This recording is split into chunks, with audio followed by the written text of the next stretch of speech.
इस कनकन जंजन में विराजमान आराध्य देव के पाद पद्मों में असंख्य असंख्य बार नमन है। तीर्थों को भी पावन करने वाले मंचस्थ पूज्य गुरुजन साधु चरण आए हुए सदगुरु के सद भक्तगण, यह माइक संचालक साहब बड़े कुशलता, बड़े विनम्रता, बड़े ही पंक्तियों को बना करके कुशल प्रवीण में ऐसे संचालक साहब आए हुए सदगुरु के सद भक्तगण सबको नमन है। अभी हम आप पवित्र ग्रंथ रामचंद्रमानस के प्रथम सोपान बालकांड से नाम की विशेषता के बारे में सुन रहे थे। नाम जप जागहि जोगी, यानी नाम को जप करके जोगीगण जगते हैं। वही जगने की प्रक्रिया हम लोगों को भी बताए हैं महापुरुषों ने। एक नाम का जप करने बताए हैं। यही नाम जप करके परमार्थ में अग्रसर हो सकते हैं। अब कैसे जपेंगे और जपने से होता क्या है? तो कहते हैं मंत्र का जप करने से आपका अंतःकरण पवित्रमय हो जाएगा, क्योंकि जो पाठ होते हैं उसी के आधार पर बोलना होता है। तो नाम की विशेषता प्रधानता आया है। तो कहते हैं नाम जप करने से लाभ क्या होता है? तो गुरुदेव कहते हैं नाम जप करने से अंतःकरण पवित्रमय हो जाता है। तो फिर कहेंगे अंतःकरण पवित्र होता है कैसे हो? तो गुरुदेव कहते हैं एक आसन से बैठिए। जिस आसन से आपको सुखद मालूम हो, आनंद पूर्वक कुछ देर तक बैठ सकते हैं, उस आसन से आप बैठिए। बैठ भी गए तो करना क्या है? तो गुरु महाराज की वाणी को पढ़ते हैं या सुनते हैं। कहते हैं गुरुदेव धर गर्दन मस्तक सीध साध, आसन आसन है। अब बैठ के चकुमुख इष्ट मानस जब ध्यान है, अब प्रेम नेम सो करत करत मन शुद्ध हो। अरे हारे में ही और आगे को कहो, सुनो चित देकर। कहते हैं एक आसन से देर तक बैठिए, धर गर्दन मस्तक को सीधा रख करके। चाहे आप कुर्सी पर बैठे हैं तो टांग को नीचे लटका दीजिए, सीधा होकर बैठ जाइए। अगर चुगली मार के नहीं बैठ सकते हैं तो, या आप सुखासन टांग के ऊपर टांग करके बैठते हैं, या नहीं वज्र आसन भी जानते हैं, दोनों पैर को पीछे करके बैठ सकते हैं, या नहीं तो मुर्दा आसन भी बताए हैं ने, जिस समय दीक्षा लिए होंगे उस समय बताए होंगे। अगर शरीर में ताकत नहीं है, आप नहीं बैठ पाते हैं, तो कोई बात नहीं है, मुर्दा आसन ही बैठ करके कीजिए। लेकिन आसन से आलस से बचते रहिए, क्योंकि उसमें आलस ज्यादा आते हैं।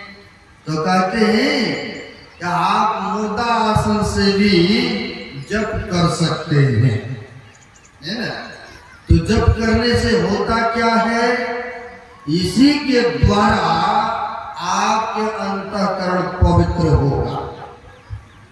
कहते हैं जपत जपत मन शुद्ध हो, या मन जो पवित्र हो चुका है, मलिन हो चुका है, इसको शुद्ध करने के लिए, पवित्र करने के लिए एक नाम का जप करना होता है।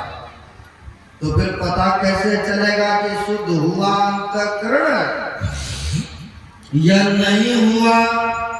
तो महापुरुषों ने कहा कि जब मन में किसी तरह के विकार उत्पन्न नहीं हो, किसी तरह का गलत भावना आपके अंतःकरण में नहीं उपज रहा है, तो समझिए आपके अंतःकरण पवित्रमय हो। ऐसा महापुरुष दर्शाते, बताते हैं। अन्यथा कहते हैं कि कोई ऐसा केमिकल भी नहीं मिला है, बना है, या कोई धाम भी नहीं है, कोई तीर्थ भी नहीं है, जहाँ गए उस तीर्थों में गोता लगाए और आपके अंतःकरण पवित्र हो गए, और कोई उपाय भी नहीं है। तो गुरुदेव कहते हैं प्रेम नेम सो जपत जपत मन शुद्ध हो, यानी प्रेम और श्रद्धा के साथ जो जप करते हैं उनका अंतःकरण पवित्र होता है। अगर होता नहीं है तो इतने इतने ऋषि महापुरुष कैसे बन गए? आपके जैसे भी कई भक्त ध्यान में आगे बढ़ गए हैं। बहुत ऐसे देखने को मिलता है जो कि ध्यान में ही मगन रहते, आखिर कुछ मिल रहा है, अपने आप में गोता लगाए हैं, परमार्थ कुछ देखने को मिला, कुछ सुनने को मिला है, तब न वो अपने आप में डूबे रहते हैं, अपने आप में वो मगन रहते हैं। तो वही क्रिया, वही युक्ति हम लोगों को मिला है। कहते इसी के द्वारा आपके अंतःकरण पवित्रमय होगा, है ना। लेकिन जब करने बैठते हैं, मन ना जाने तरह तरह का संकल्प विकल्प तर्क वितर्क करते हैं। गप करने में लगा दीजिए तो मन तो बड़ा खुश होगा, और वही जप करने लगाइए तो भागता रहेगा, यहाँ का बात कभी वहाँ का बात, अनेक तरह तरह का मन में संकल्प विकल्प होता है, तर्क वितर्क होते रहता है। जो ध्यान पर बैठते हैं, जो जप करते हैं, उनको अनुभव होता हो। लेकिन गुरुदेव ने और भी अच्छा कहा है आगे पंक्ति में, जहां जहां मन भाग जाए ताई ताई से तक्षण फेर लिया लाए ध्यान में आपन। ऐसे ही करे प्रत्याहार धारण धरण करके, अरे हारे नहीं और आगे बढ़िए चलिए धर धराए। गुरुदेव कहते हैं मन का काम है भागना, किंतु आपका काम है लौटा लौटा करके लाए ध्यान में आपन, यानी उसमें लगाना है, मन को बुझाना है, मन को समझाना है कि बैठे हैं जप करने, लेकिन वहां के बाद वहां के वातावरण सोच रहे नहीं तो यही का काम हो रहा है, और नहीं तो खेत खलिहान या बाजार का ही बात बढ़ रहा है, क्योंकि तन भी जाएगा वहां तब तो वो कम हो। तन तो यहाँ बैठे हैं लेकिन मन कहीं से कहीं वितरण कर रहा।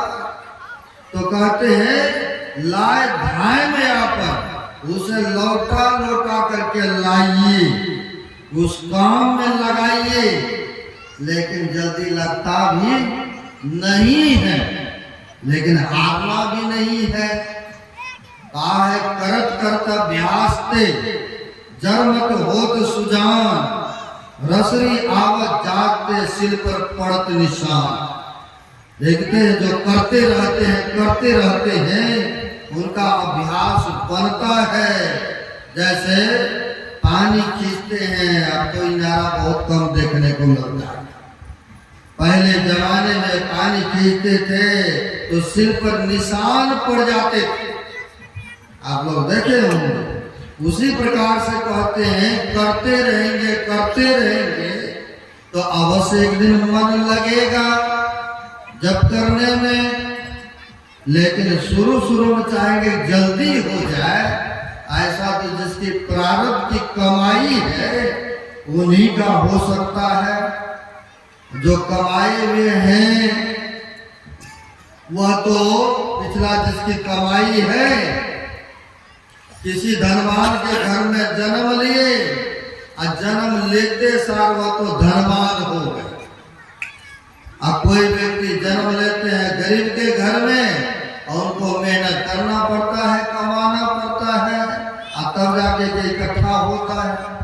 उसी प्रकार से जिसकी प्रारब्ध के संस्कार है, जिनका कमाया हुआ है परमार्थ धन, वह तो जल्दी ही ज्ञान में अग्रसर हो जाएंगे, आगे बढ़ जाएंगे। और जिनको कमाई नहीं है उनको मेहनत करना पड़ेगा ना। जैसे पैसे के लिए लोग दिन रात पसीना चुहाते हैं, मेहनत करते हैं और तब जाकर के कहीं कुछ मिलता है ना। जैसे संत गणेश्वर जी महाराज के नाम आप लोग सुने हो। संत गणेश्वर जी महाराज, उनके इतिहास में आया है 21 वर्ष 1 महीना 1 दिन की आयु में ही उन्होंने निर्वाण को प्राप्त कर लिए थे, यानी मोक्ष को प्राप्त कर लिए थे। जैसे स्वामी विवेकानंद जी महाराज जी 39 वर्ष में, स्वामी शंकराचार्य की इतिहास पढ़ेंगे तो 32 वर्ष के उम्र में उन्होंने मोक्ष को प्राप्त कर लिए थे। ऐसे से भी हुए हैं संत। अब संत गणेश्वर जी महाराज 14 वर्ष के, लेकिन उसी समय उसी काल में एक रहते थे चमदेव नाम का, 1400 वर्ष के थे व्यक्ति, जो कि जंगल में रहते थे और बड़े तपस्या में लीन रहते थे। अब बहुत सारे उनके सेवक भी बन चुके थे, बड़ी योगिक थे, सिद्ध शक्ति था उनके अंदर। जब कहीं जाना होता था तो जंगल से बाघ को आह्वान करते थे, मंत्र के द्वारा बुलाते थे, वह बाघ आ जाते थे उनके सवारी हेतु और बाघ पर बैठ करके कहीं भी विचरण कर सकते थे, कहीं भी जाना आना करते थे। ऐसे थे वह बड़े ही तपस्वी, जिनका नाम था चंगदेव। उन्होंने योग बल से, तपस्या के बल से जान गए थे कि हमें कोई योग गुरु मिलेंगे और उनसे जब दीक्षा शिक्षा ग्रहण करेंगे, जब प्राप्त होगा तभी हमारा मोक्ष मिल सकता है, तभी हमारा कल्याण हो सकता है। उसी समय उन्होंने संत गणेश्वर जी महाराज का नाम सुना था कि कम ही उम्र में है, लेकिन वह बड़े ज्ञानी है, बहुत ज्ञानी है और पहुंचे हुए फकीर भी हैं। उन्होंने सोचा आखिर मिले तो कैसे मिले। पहले जमाने में चिट्ठी पत्री चलता था। उन्होंने सोचा कि एक चिट्ठी लिख करके भेजते और वो चिट्ठी में अगर उत्तर दे देंगे, प्रश्न का उत्तर देंगे, तब हम जानेंगे कि हाँ ये पहुंचे हुए हैं। लिखना चाहा तो पहले लिखते हैं तो आदरणीय प्रणाम निवेदित करते हैं। अब इन्होंने सोचा कि अंग्रेज की उम्र से तो कम ही है और उनको प्रणाम आदरणीय सूची कैसे इस तरह से लिख करके भेजो। उन्होंने सीधा सिंपल कागज, कोरा कागज ही भेज, कुछ उसमें लिखा नहीं, ऐसे भेज देते हैं। तो संत गणेश्वर जी महाराज तो जैसे मिला तो उन्होंने समझ ली, जान गए। जो पहुंचे हुए फकीर होते हैं मन में क्या क्या बातें उठ रहा है, क्या क्या सोच रहे हैं, बेशक संत महापुरुष नहीं बताते हैं, नहीं आपको दिखाते हैं, लेकिन वह जानते हैं। हमारे गुरु महाराज भी कहते थे कि लोग सब मेरे पास ऐसे सब इच्छा लेकर के आते हैं, ऐसे सब भावना लेकर के आते हैं, अगर हम मन के बात बताने लग जाए तो मेरे पास आना छोड़ देंगे। देखिए, संत अंतर्यामी होते, मन में क्या क्या बातें चल रहा है, क्या क्या सोचते हैं, सब जानते हैं। अब संत गणेश्वर जी महाराज ने जान गए कि 1400 वर्ष की उम्र के कारण से उन्होंने कोई इसमें आदर सूची नहीं लिख करके भेजा है, लेकिन बड़ी विनम्रता कहते हैं, जिस गाछ में टहनी में फल लगता है तो वो स्वतः नीचे की तरफ झुकते हैं। आप लोग देखते हैं ना, नीचे झुकते हैं, और जिसमें नहीं लगते हैं फल तो देखिए आकाश की तरफ उठे रहते हैं। होता क्या, उनमें ज्यादा हवा बयार लगता है, हो सकता हवा के कारण टूट भी जाता नहीं। जो संत होते हैं उनमें तो विनम्रता, सरलता सब कुछ होते हैं। इसलिए कहा है, किसी संत महापुरुष से कुछ लेना हो तो विनम्र होना पड़ेगा। ये संतों ने बड़ा अच्छा कहा है, झुकता है वही कि जिसमें जान होती है, झुकता है वही कि जिसमें जान होती है, आकर से मुर्दों की पहचान होती है ना। तो कहते हैं अगर कुछ लेना हो तो आपको विनम्रता को लाना पड़ेगा। अगर आकर से जबरदस्ती चाहेंगे फलाना बाबू के जेब में रुपया हम ले लें, जबरदस्ती कोई चीज नहीं होता है। प्रेम से मांगेंगे, विनम्रता से मांगेंगे। अगर जेब में नहीं भी है तो वह कहीं न कहीं से आपके लिए प्रबंध भी कर सकते हैं, आपको वो दे सकते हैं कहीं कहीं छुपा करके, लेकिन आकर से कुछ नहीं बनता है। गुरु भक्ति तो दूर की बातें। अब संत गणेश्वर जी महाराज जान गए यह 1400 वर्ष के हैं, इतने इतने शिष्यगण हैं, इसीलिए इन्होंने आदर सूची या कागज में कुछ नहीं लिख के भेजा। तो बड़े विनम्रता के साथ उन्होंने अच्छी अच्छी बातों को लिख करके भेजते हैं चंद्रदेव के पास। पढ़ा, देखा, कहा इतना विनम्रता तो एक बार चलना चाहिए मिलने के, जाकर के वार्तालाप करेंगे, उनसे देखते हैं कैसा क्या ज्ञान है उनमें, एक बार उनका परीक्षण लेंगे। अगर कहीं हो न हो, यही मेरा जीव का उद्धारक ना हो, यही कल्याणकारक होंगे, ऐसा सोच करके विचार करके एक दिन शिष्यों के साथ 1400 शिष्य लोग भी उनके साथ में, और वह चंद्रदेव शेर के सवारी पर बैठ करके जंगलों से शेर पर लाया, और वह बैठ करके उस पर आ रहे हैं। कहाँ? तो संत गणेश्वर जी महाराज से मिलने के लिए। कहाँ 14 वर्ष के हैं, कहाँ 14,000 वर्ष के ऐसे थे, आ रहे हैं मिलने के लिए। जब इनको पता चला कि आ रहे हैं हमसे मिलने, तो चबूतरे पर बैठे हुए थे भाइयों बहनों के साथ में। तो कोई भी बड़े वरिष्ठ आदमी आते हैं तो आप लोग कुछ देर लाते हैं दूर से, या जब जाने लगते हैं तो कुछ देर छोड़ भी आते हैं। तो सोचा वो आ रहे हैं, अगवानी के लिए होना चाहिए, लाना चाहिए। तो उन्होंने चबूतरा पर बैठा था, चबूतरे को कहते हैं चलो उसको लाने के लिए। चबूतरा को ही कहते हैं, चलो उसके अगुवाई में।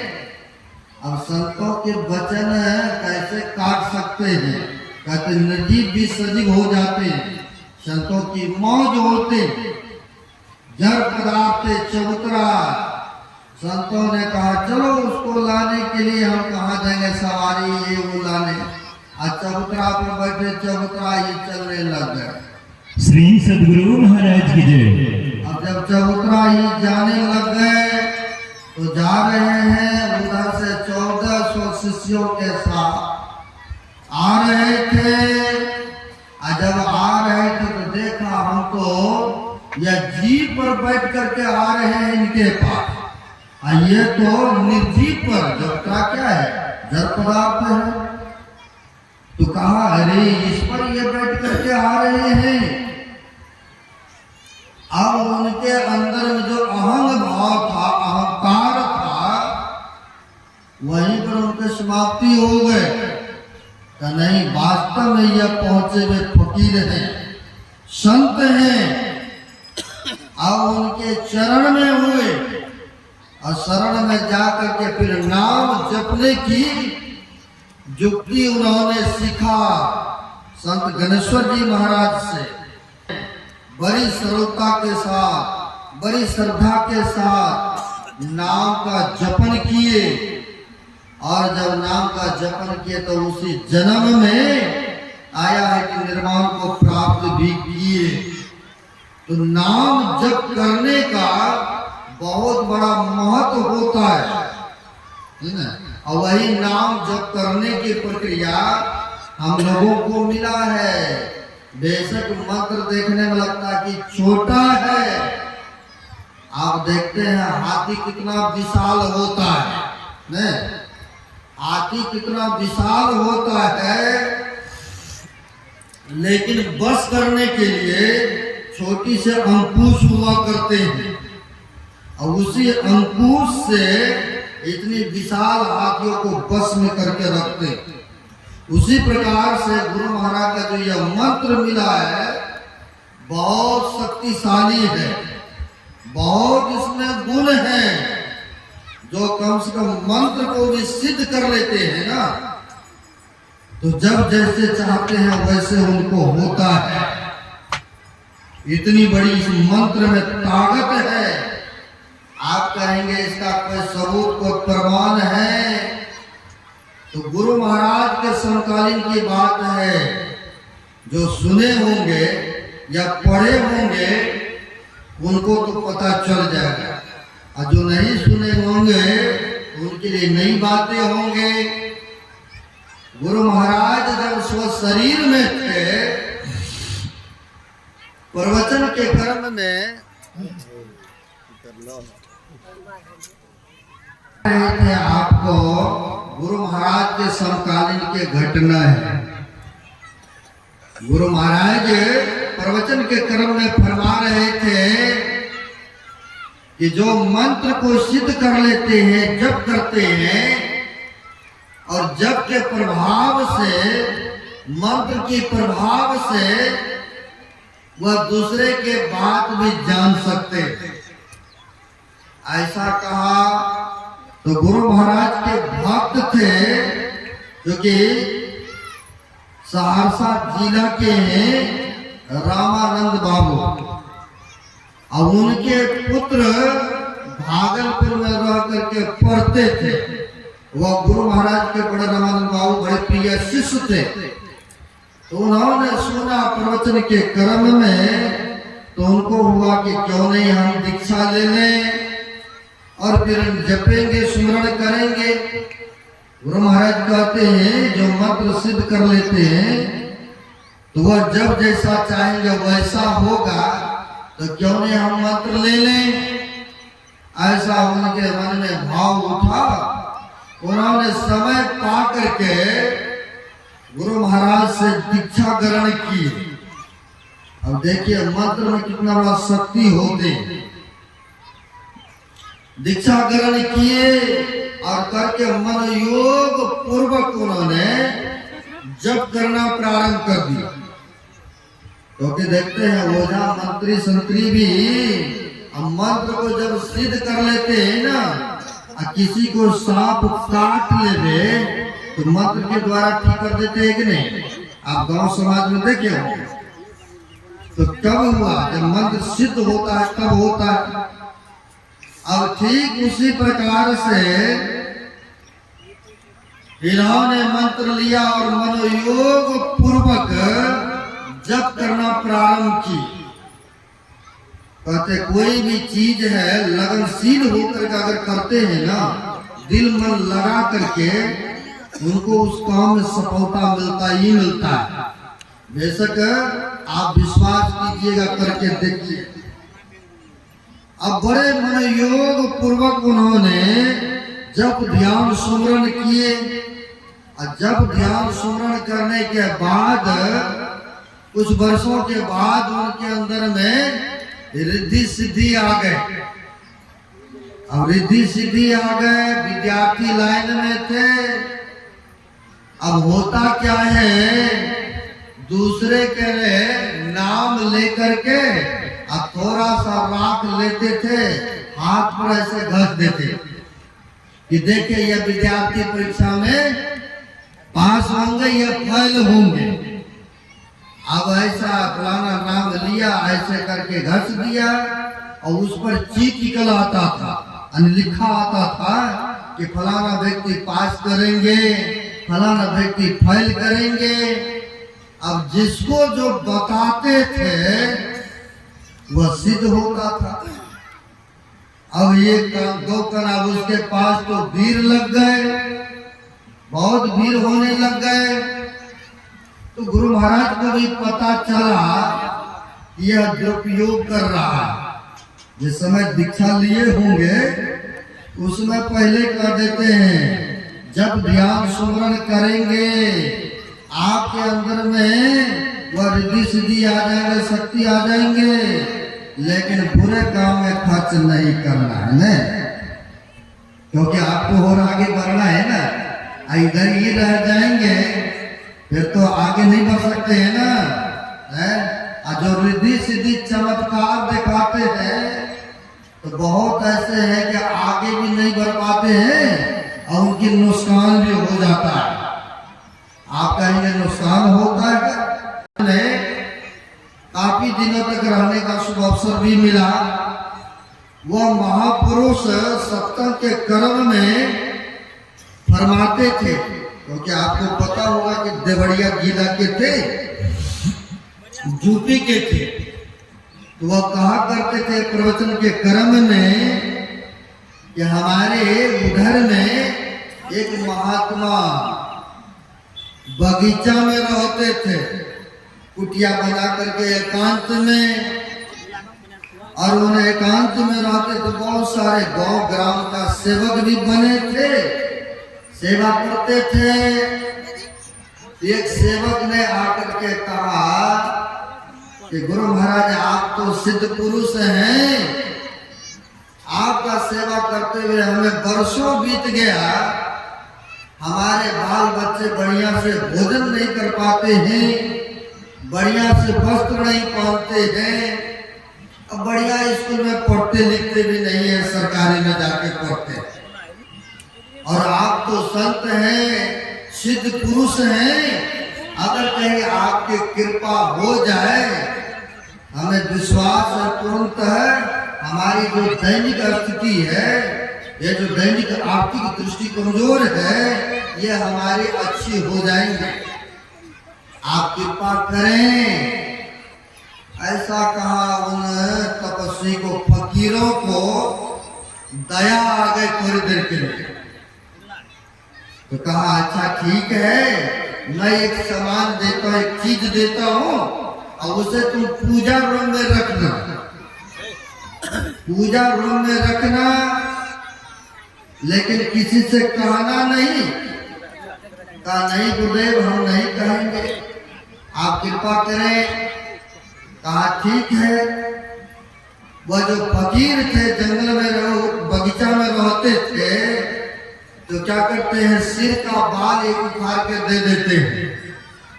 कहा ले जाओ और इसे पूजा रूम में रख देना।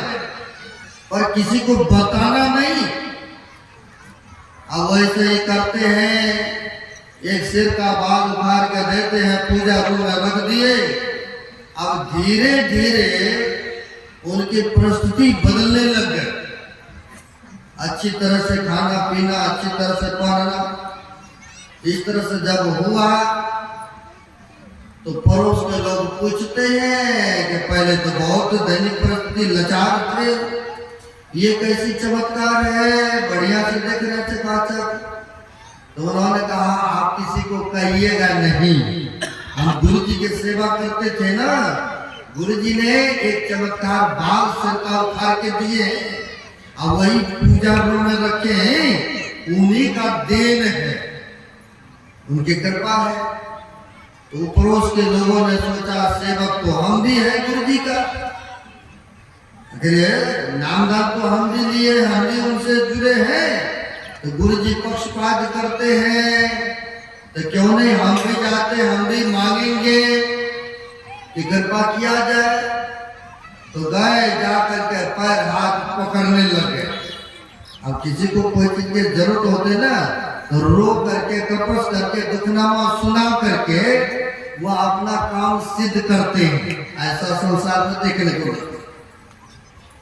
गए, चरण पकड़ लिए, चरण पकड़ के रोने लगे, महाराज हमको पता चल चुका है आपने उनको दिए हैं ऐसे। उन्होंने बताया हमें, आप कृपा करें, आपका सेवक तो हम भी हैं, आप दया कीजिए हमारे ऊपर। इनको दया आगा कहा चल लो, ये उतार के दे दिया, ले जाके पूजा रूम में रख देना, किसी को कहना नहीं। अब रख दिए। अब ये काम दो काम, किसी को दान हो जाए अचानक, वो चिपता थोड़ी है। अड़ोस पड़ोस गांव समाज को सब पता चल गया। सबने कहा कि गुरु जी के सेवक तो हम भी हैं, गुरु जी के आश्रम में जाकर के हम भी सेवा किए, तो हम भी सीमेंट दिए, हम भी ईटा उठाए हैं, हक तो मेरा भी है। गुरु जी का जो भी अंग है, जो भी कुछ देते हैं उस पर तो अधिकार मेरा भी है। जब गुरु महाराज के, गुरु जी के बाद में ही चमत्कार है, तो चलते हैं सब गांव के लोग, चलते हैं ले आते होंगे। अगर प्रेम से नहीं देंगे तो जबरने से। गए, ध्यान कर बैठे थे, हम लोग ना पाक मार के रहते हैं, बहुत सारे ऐसे खुले रहते हैं ना, अब ऐसे खुले खुले बाल में थे, कहा इनके बाल में ही चमत्कार है, सब भीरा और नोच पोच करके उखाड़ के बराबर लो। ऐसे भी होते हैं चमत्कार में, देखिए क्या क्या हालात होते है ना। लेकिन गुरु महाराज ने कहा है सबसे बड़ा चमत्कार, अगर सदाचार में जीवन व्यतीत हो जाए ना, सबसे बड़ा चमत्कार तो यही है ना। ये रिद्धि सिद्धि तो ये तो यूं ही आ जाते। तो वह युवक ने नामदान लिया और लेकर के जिसके नाम पर ऐसे विभूति लगाते थे, राख, उनके नाम पर चिट निकल आते थे। और जब निकल आते थे तो बहुत सारे लोग, विद्यार्थी उनके पास आने लगे। और जब आने लगे तो गुरु महाराज को भी पता चला कि वह रिद्धि सिद्धि के फेरे में पड़ गए हैं, चमत्कार दिखाते हैं। तो उन्होंने मना भी किए, गुरुदेव ने मना भी करवाए, लेकिन मानने के लिए तैयार नहीं हुए। तो उनको बुलाया गया, गुरु महाराज के सानिध्य में आया, कहा है जी सुनता हूँ बहुत चमत्कार दिखाते हो, थोड़ा हमारे पास भी दिखाओ सामने में। अब गुरु के आगे में करे गुरु भाई, ताका नरक पड़ा है भाई। अब लिया, वो तो विनम्र से क्षमा मांगते, या गलती हो गए तब तो क्षमा भी मिल जाता। कहा हमारे बारे में बताओ, इनके बारे में बताओ, जब तुम जानते हो तो। लिया राख और ऐसे घसा घसा तो काला की काला ही रहा। यानी कोई वहां पर महापुरुष के सामने में कोई चमत्कार नहीं दिखा, यानी कहने का सारांश हुआ कि मंत्र जाप करने के उपरांत भी मनुष्य में रिद्धि सिद्धि आ जाते हैं, इतनी बड़ी शक्तियां होते। और जो सच्चे दिल मन से जप करते हैं, ध्यान करते हैं, आप नहीं सुने होंगे कि फलाना सत्संगी को भूत ने पकड़ लिया या प्रेत ने पकड़ लिया होगा, नहीं, ऐसा नहीं सुने होंगे। और जिसको पकड़ता भी होगा पहले, अगर कहीं वह संत महापुरुष के चरण में जुड़ जाते हैं, दीक्षा भजन भेद ले लेते हैं, जो पहले उनके ऊपर आते थे भूत पिशाच शैतान, वो भी खत्म हो जाते हैं। ऐसा देखने को भी मिला है। तो इतनी बड़ी शक्तियां हैं गुरु के मंत्र में, है ना। आप कहेंगे ऐसा है, एक सत्संगी था, सत्संगी ने दीक्षा लिया, और दीक्षा लेकर के जब सुमरन किया तो 10 साल तक किया। अब इतना जल्दी तो ये नहीं है ना कि रिद्धि सिद्धि आ ही जाएगा जल्दी में, या कुछ देखने ही लग जाएंगे। अब किया 5-10 साल तक ध्यान जब सुमरन किया, लेकिन जल्दी कुछ नहीं दिखा, तो मन में होने लगा कि यह मंत्र दिए हैं गुरु महाराज, ये लगता है कि असली मंत्र नहीं। कई बार सत्संगी कहते हैं इतने बरस हो गए ध्यान जब सुमरण करते हुए, अभी तक गुरु महाराज की कृपा हमारे ऊपर नहीं हो रही। ऐसा बहुत कहते हैं, लेकिन कृपा तो हो रहे हैं, लेकिन हम आपको दिखता नहीं है। अगर कृपा नहीं हो रहा तो जहाँ कहीं सत्संग होता वहां पर समय कैसे देते, या कुछ ना कुछ ध्यान भी करते हैं, घर में बैठ करके जब भी करते हैं, ईश्वर के गुरुदेव की कृपा है तब न सुमरन भजन करते हैं, ये सत्संग में समय देते हैं, लेकिन दिखता नहीं है तो भक्त उधेर हो जाते हैं, डगमगाने लगते। वैसे ही 5-10 साल तक जब सुमरण किए थे बड़े मनयोग पूर्वक, लेकिन कुछ दिख नहीं रहा था, तो उनको हुआ कि लगता है यह मंत्र ठीक नहीं है। तो एक तंत्री जो ओझा टोनी जानते हैं करने के लिए, उनके पास में कहते हैं हमने गुरु बाबा से इतना दिन हुआ दीक्षा लिए, मंत्र लिए, लेकिन हमको अभी तक कुछ प्राप्त हुआ ही नहीं। तो हर एक आदमी चाहते हमारी मजरेकी बढ़े। तो उन्होंने कहा आप तो साधु बाबा का मंत्र जप करके देख लिए, कुछ नहीं मिला। कहा नहीं मिला। कहा हमारा मंत्र आप सिद्ध करके देखिए, हमारा मंत्र आप सिद्ध करके देखिए, और जब जैसे चाहेंगे वैसे होगा। कहा ठीक है, आप बता दीजिए अपना मंत्र भी। अब बता दिए, जब करने लग गए, और जब करने लग गए तो जब करते करते याद हो गए, कहा इसे सिद्ध करना पड़ेगा। जब सिद्ध कर लेंगे मंत्र, और तब जैसे जब चाहेंगे वैसे होगा। तो कहा इसके लिए क्या करना पड़ेगा? कहा आपको श्मशान घाट में जाना पड़ेगा। जो ओझा तंत्र मंत्र सीखते हैं उनके लिए कहते हैं श्मशान घाट जाते हैं सिद्ध कर। कहा आप वहां पर जाओ श्मशान में और सिद्ध कर लोगे तो जब जैसे चाहोगे वैसे होगा। कहा ठीक है। अब गए एकांत में, काफी रात में गए तो 12-1 जब बजते हैं, अब सिद्ध करना था।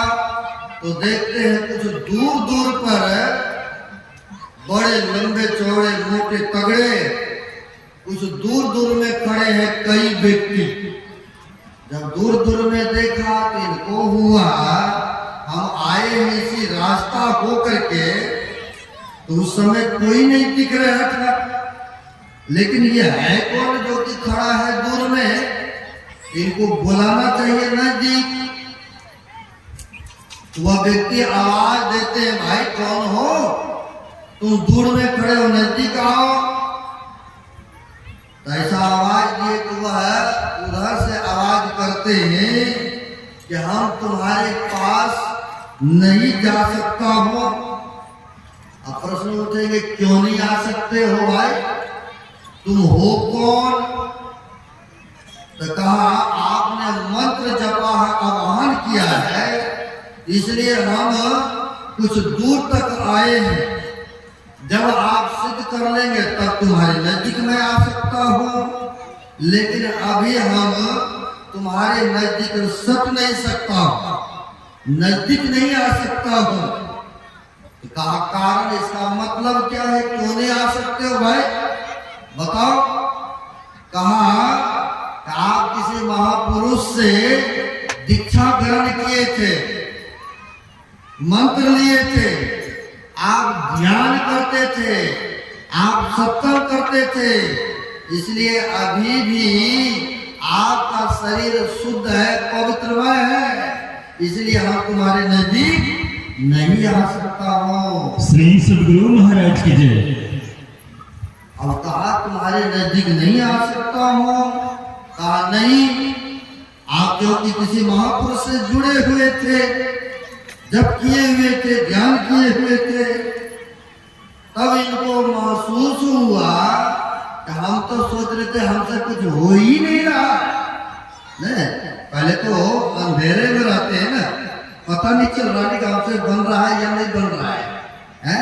अब वहां पर प्रत्यक्ष दिख रहा है इनको कि हमारे नजदीक शैतान भूत प्रेत भी शरीर में टच नहीं कर सकता है, नजदीक नहीं आ सकता है।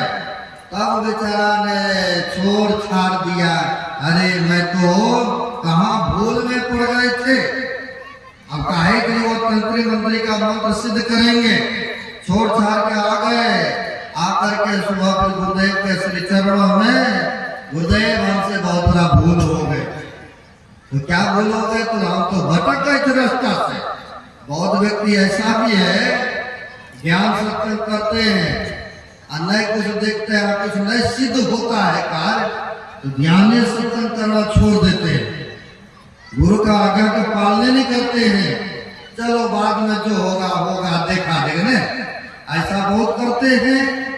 लेकिन आप ध्यान और सत्संग करते रहेंगे तो गुरु की कृपा उनके ऊपर होता है। मंत्र में बहुत बड़ी शक्ति है, इसलिए नवदा भक्ति को भी सुनते हैं। मंत्र जाप मन दृढ़ विश्वासा, पंचम भजन सो वेद प्रकाशा। कहते हैं पांचवी भक्ति है मंत्र का जप करना। और वही यहाँ पर भी आया है, नाम जपत जीव जागहि जोगी। नाम को जप करके जोगी गण जगते हैं, और वही जगने की प्रक्रिया हम लोगों को भी बताए हैं। इसलिए मनोयोग पूर्वक जप कीजिए। लोग बहुत देखे होंगे ऋषिकेश मथुरा वृंदावन में एकांत में बढ़ जाते हैं, हाथ में माला लेकर के जपते रहते हैं। लेकिन गुरु महाराज ने कहा गिनती के साथ नहीं जपना है, अनवरत रूप से जपते रहना है। और जो इस तरह से करते हैं तो गुरु महाराज के अनुभव पानी पदावली में पढ़े होंगे। गुरुदेव ने कहने की कृपा किए हैं, हरदम रटो, कभू न हटो, और तुम्हें छेड़ेगा नहीं काल भी नहीं कुछ बिगाड़ सकते हैं। जो इस तरह श्रद्धा होकर के जपते हैं। और भी बताए हैं गुरु महाराज ने पदावली में, सर्व क्षण गुरु मन जो में ही रहे हो, निश्चय निर्माण होए संत सब कहे। सभी संतों का कहना है कि जो इस तरह का जप करते हैं, सर्व क्षण उड़ते बैठते चलते फिरते मन को लगाते हैं, तो कहते निश्चय निर्वाण हो। निर्वाण मतलब होता है मोक्ष पा लेना, जन्म मरण के दुखों से छूट जाना है। तो उस तरह से करने की लौ लगाना है, अपने को उसमें ढालना है। जैसे भगवान कृष्ण भी जप करते थे और उनके रोम रोम से आवाज आते हे कृष्ण की, ऐसे योगेश्वर थे। वही प्रक्रिया हम लोगों को बताए हैं, उठते बैठते चलते फिरते आप नाम जपते रहिए। जब जपते रहेंगे तो गुरु को याद करेंगे, गुरु को आह्वान करेंगे तो गुरु का पुकार होगा। आप जब पुकार करेंगे तो स्वीकार होगा, गुरुदेव की कृपा होंगे। तो वही कहते हैं निश्चय निर्वाण होए संत सब कहे हो। निश्चित है कि निर्वाण यानी मोक्ष को प्राप्त कर लेंगे। नाम जप करने की इतनी बड़ी महत्ता है, इतना बड़ा गुण है, इसलिए एक नाम का जप कीजिए, मनोयोग पूर्वक जपिए। उठते बैठते चलते फिरते हर वक्त प्रयास रहे कि हम नाम जपें, क्योंकि कहते हाथ पर से काम करते हैं लेकिन अंदर से तो नाम ले सकते हैं ना। बात भी करेंगे तो मुंह से बोलेंगे, लेकिन मानस जब आप करते रहेंगे, ऐसा लो लगा करके रहेंगे, तो कहते हैं ईश्वर की कृपा उनके ऊपर होते हैं और जब जैसा चाहते हैं उनको वह तरह का सिद्ध भी होता है, उनमें वैसा क्षमता हो जाते हैं। यह नाम का प्रभाव है, यही नाम की विशेषता है। नाम के ऊपर पाठ हुआ था तो यही